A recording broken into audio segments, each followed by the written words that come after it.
Hey guys, it's Miranda, and today I am feeling very summery, in kind of a very summer mood. It only took me about half of summer to actually feel in a summery mood, so I decided today that now would be the perfect time to do the summer reader book tag, which I actually don't know who it was created by, but I promise I will figure that out and then put their original video in the description box down below so you can go check their channel out. But like I said, I'm in the mood for summer stuffs, and I always am up for books, so I figured let's do another tag video and let's make it summery. So our first summery item is lemonade, and for it you have to pick a book that started off bitter but got better as you read it. Butter, bitter, better, bitter, butter, bitter, better. And for this I went with Under the Never Sky by Veronica Rossi because I absolutely love this book. I love the whole series. Actually, it's one of my favorite, but I would say for like the first 50, maybe even like 100 pages, I thought I was going to absolutely hate this book. I couldn't understand the world building. It was like all just so many descriptions and poetry, and I was like, what's going on with this book? For the first like 50 pages, I was like, all right, let's just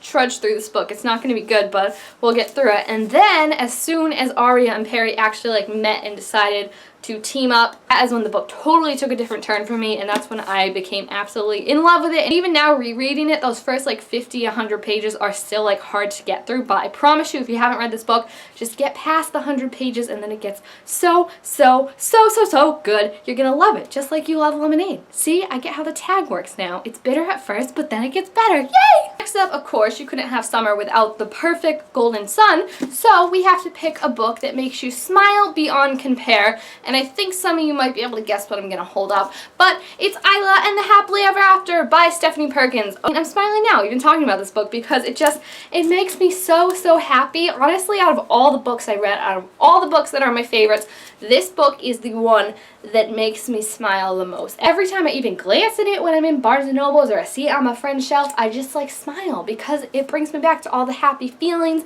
and all the romance. And I mean, I've read so many good romance books that I love the romance, but there's just something about this one that's so cutesy and so like fluffy and first love, and it just makes me so happy reading it, and it never fails to make me smile. So that is why I will always love Isla and the Happily Ever After. I wish there were like 20 more books in this series, honestly. Now for a summary item that I actually can't go near because I'm allergic to this, but it's Tropical Flowers, and for that we have to pick a book that's set in a foreign country. And this one is from the same series as Isla and the Happily Ever After, and it is Anna and the French Kiss by Stephanie Perkins, the first book that started it all, and it's set in France.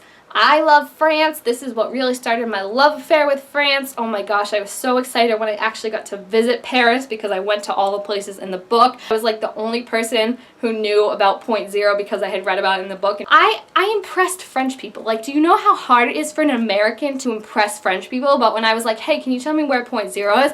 Everyone's like, not a lot of people know about that. I'm surprised you know about that. And I was like, thanks to the book. So this book, again, it's one of those ones that really makes me happy, but it's also set in a foreign country, so it fulfills both things, and it doesn't make me sneeze like Tropical Flowers do. So yay! Now for my personal favorite thing in summer, well, besides being indoors, and that's tree shade. Because whenever I do have to go outside, I prefer it being a shaded area. And for it, you pick a mysterious or shady character who was introduced in a book. For this, I went with the evolution of Mara Dyer, and the character I'm picking is Jude. I mean, I think Mara herself could be constituted as the mysterious / shady character, even though she's not really shady, but mysterious definitely. And Jude, we did meet him in the first book, but the second book is when you really start to realize that Mara's not cuckoo. She's a little cuckoo, but not in this aspect, because against all odds, Jude is actually back somehow, and he definitely brings the shade and brings the mystery, brings the creepiness. So I picked this book just because this was the one where you realize just how mentally insane and off his rocker Jude is, and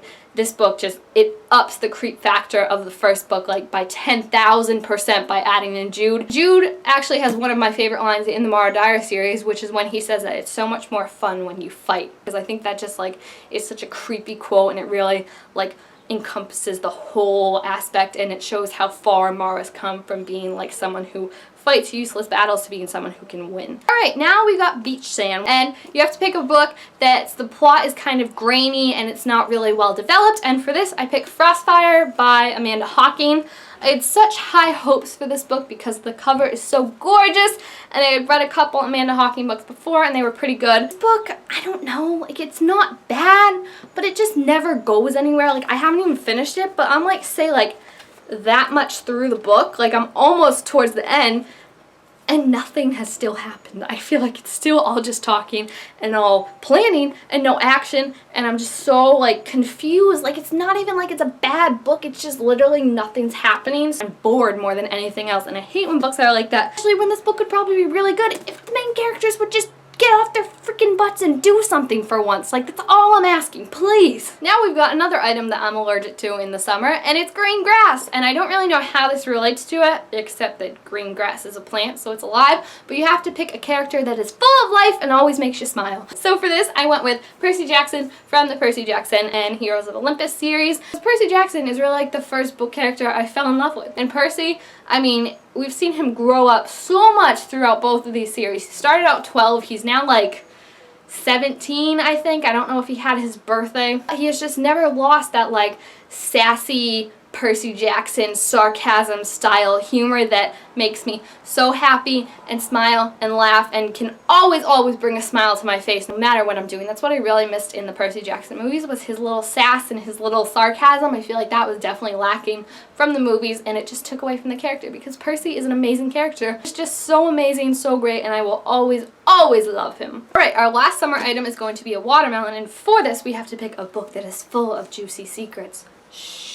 So for this, I picked Bloodlines by Rochelle Mead, because this is definitely full of so many good secrets. The series as a whole really is, but this book is what kicked it off when we had like our little mystery, and we had Sydney and Adrian team up to solve this mystery and figure everything out, and they were the perfect Scooby-Doo gang together, and that's when you realize that you wanted something more from them. You wanted a little romance. But the thing that I really like about this book was there wasn't like a heavy emphasis on any sort of romance. Like, it just kind of set up the story, but the story itself was still like really gripping and really good, like without a romance. So that's what really made me fall in love with Sydney herself and the Bloodline series, because they could both stand on their own without a romance. And the mysteries in this book, because there's definitely a few really good ones, were really good, like had me really hooked. And I don't want to brag, but usually I can figure out like somewhere where the mysteries are going, like how it's going to be solved, but these ones, they just came out of left field and they all made perfect sense. So I definitely will always love this first book, just because of how it set up the series and how it made me fall in love with Sydney and see her as such a badass. I love Sydney so much. Alright, so there you have it. That was the summer reader book tag. I cut out a few questions just for the sake of time,